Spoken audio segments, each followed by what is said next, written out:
You ever notice how two people can make the exact same salary? Like literally the same paycheck hitting their accounts every 2 weeks, and somehow one of them is building wealth, investing, taking vacations, living comfortably, and the other is constantly stressed, living paycheck to paycheck, wondering where all the money went. It's wild, right? And honestly, it used to confuse the hell out of me because we're taught that income is everything. Get the promotion, get the raise, make more money, and all your problems disappear. Except, that's not how it works. My name is Robert, and I spend way too much time thinking about money, financial psychology, and why some people seem to effortlessly build wealth while others stay stuck in the same financial patterns for decades. And what I've realized is that the difference between these two people, same income, totally different outcomes, has almost nothing to do with how much they earn and everything to do with a handful of invisible decisions they make every single day without even thinking about it. And here's the thing, these decisions aren't complicated. They're not about being some kind of financial genius or having access to secret investment strategies. They're small, boring, unsexy habits that compound over time. And by the end of this, I think you'll see exactly where you fall on this spectrum, and more importantly, how to shift if you need to. So let's start with the most obvious place, how they think about money in the first place. Person A, the one who stays broke, sees money as something that flows through their hands. It comes in, it goes out. They don't really think about it beyond, do I have enough to cover this right now? And honestly, I get it. That was me for a long time. You work hard, you deserve to enjoy your life. And budgeting feels restrictive and joyless, like putting yourself on a financial diet. So they don't budget. They just spend until it feels uncomfortable, then pull back a little, then spend again. It's reactive. Person B, the one building wealth, sees money differently. They see it as a tool, a resource, something that can work for them if they're intentional about it.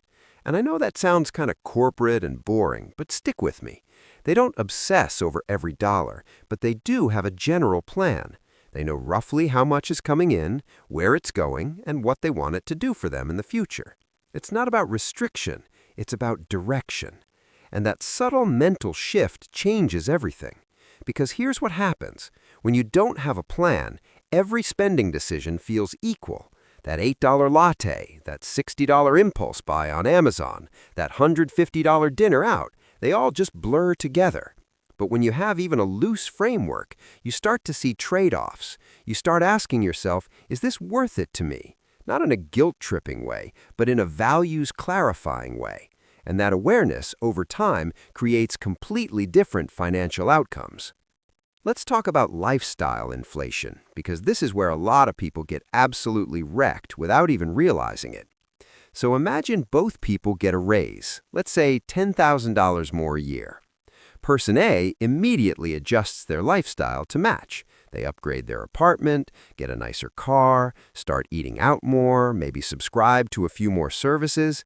It feels good, right? Like, I'm finally making more money, I should enjoy it. And they do enjoy it. But their financial stress doesn't change because now they're spending $10,000 more a year and they're still living paycheck to paycheck, just at a higher income level. Person B gets the same raise, and you know what they do? They act like it didn't happen. Well, not entirely. They might treat themselves to something small, sure, but the bulk of that extra money gets redirected. Maybe it goes into their retirement account, or an emergency fund, or investments, or paying down debt faster. They don't feel deprived because they were already living comfortably on their old salary. But now, quietly, in the background, their net worth is growing. And this is the thing that blew my mind when I first understood it. Wealth isn't built by earning more. It's built by keeping the gap between what you earn and what you spend as wide as possible. That gap is where all the magic happens. That's where financial freedom lives. Person A keeps closing that gap every time their income goes up. Person B keeps it wide open. Now, let's get into how they handle the unexpected, because life is unpredictable, and this is where financial resilience really shows up. Person A doesn't have an emergency fund. Maybe they've been meaning to start one, but it never quite happens.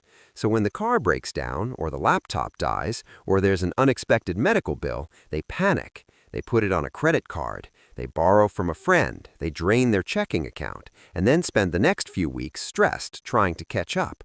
And because they're always catching up, they never get ahead. It's like running on a treadmill that's just a little bit too fast. Person B has a cushion. Even if it's just $1,000 or $2,000 at first, they've built a buffer between themselves and disaster. So when the unexpected expense hits, and it always does, they handle it calmly. They pay for it, they move on, and their financial trajectory doesn't get derailed. And over time, that cushion grows. 3 months of expenses, 6 months, a year, and suddenly they're not just surviving, they're operating from a place of security and confidence.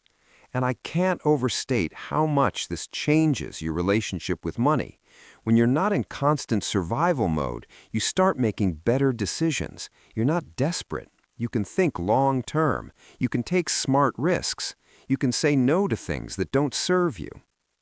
Here's another massive difference: how they think about debt. Person A sees debt as a normal part of life.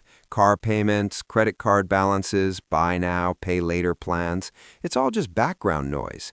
They're making the minimum payments, keeping things afloat, not really thinking about the interest or the total cost. And here's the sneaky part. Because they're always making payments, they don't feel broke. It feels manageable. Until you zoom out and realize they're spending hundreds, sometimes thousands of dollars every year just on interest, money that's disappearing into thin air. Person B treats debt like an emergency, not in a panicky way, but in a this needs to be handled way. If they have debt, they're aggressive about paying it off. They're not just making minimum payments, they're throwing extra money at it whenever they can. And once it's gone, they're extremely careful about taking on new debt. They buy cars in cash or finance as little as possible. They pay off credit cards in full every month. They're not trying to be heroes. They just understand that every dollar spent on interest is a dollar that can't grow for them. And the math here is brutal. If you're paying 18% interest on a credit card balance while person B is earning 10% in the stock market, that's a 28% swing in outcomes every single year. Over a decade, that gap becomes enormous. Let's talk about investing, because this is where the wealth gap really accelerates. Person A doesn't invest. Maybe they have a 401k at work, but they're not contributing, or they're contributing the bare minimum. Investing feels risky, complicated, like something for people who know what they're doing. So they keep their money in a checking account, earning basically nothing, slowly losing value to inflation. And they tell themselves they'll start investing once they have more money, once they understand it better, once things settle down. But that day never comes. Person B started investing early, even when they didn't have much, maybe just $50 a month at first. They didn't try to pick stocks or time the market. They just put money into a boring index fund and let it sit. And here's the beautiful, almost unfair part. Time does the heavy lifting. Thanks to compound growth, that early money grows exponentially. The longer it sits, the more it multiplies. And because they started early, even with small amounts, they end up miles ahead of someone who waits until they're 40 or 50 to start. I think about this a lot, how investing is one of those rare things where doing it badly is still way better than not doing it at all. You don't need to be brilliant. You just need to start and stay consistent. And finally, here's maybe the most subtle but powerful difference: how they value their time. Person A trades time for money in a very linear way. They work their job, get their paycheck, spend it, repeat. They don't really think about creating systems or building assets that generate income without their constant effort.